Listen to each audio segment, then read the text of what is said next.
Okay, so I'm going to continue on and keep working through this problem. Just gotta get the screen working again.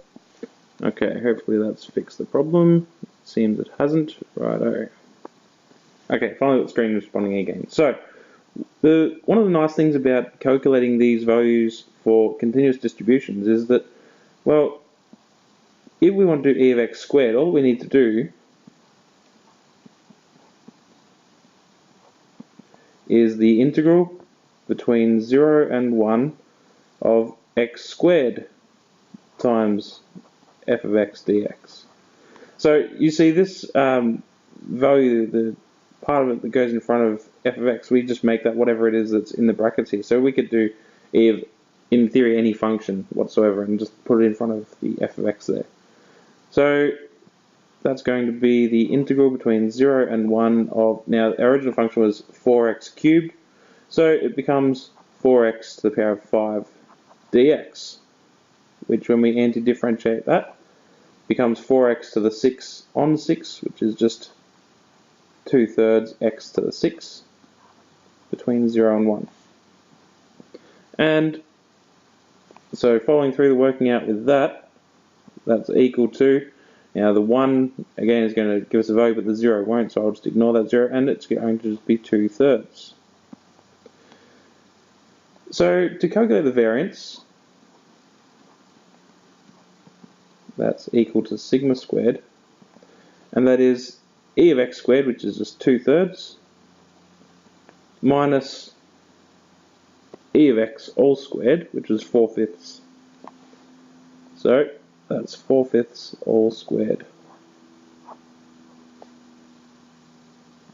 And, well, I've got 2/3 minus 16/25.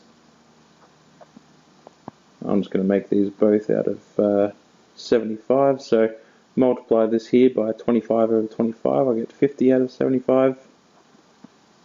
And multiply this here by 3 over 3, so that gives me 48 out of 75.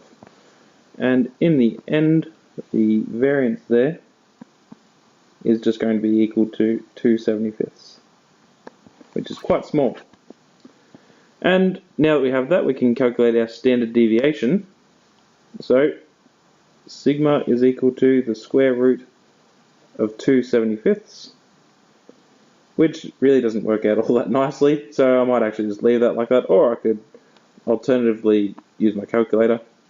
So the square root of 2, oops, that's a 3, so 2 out of 75, and I'll just go back and get rid of that store as there, so 0.163.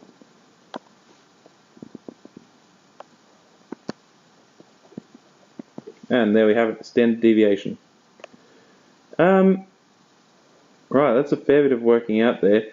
I'm not actually going to go into finding the interquartile range. Interquartile range, as I said earlier, means the range between the quartiles, which in this case is the 25% mark and the 75% mark. And so you just calculate each of them separately and then subtract them to find the difference. And it's found in exactly the same way as finding the median there. So I think that's all you really need to know to be able to do these questions. And, you know, again, there's going to be rules that apply here, like the 68, 95, 99.7% rule. So keep that one in the back of your mind, because you might be asked questions that relate to that. But yeah, that's all there really is to it. So anyway, I'll leave it there and catch you all next time.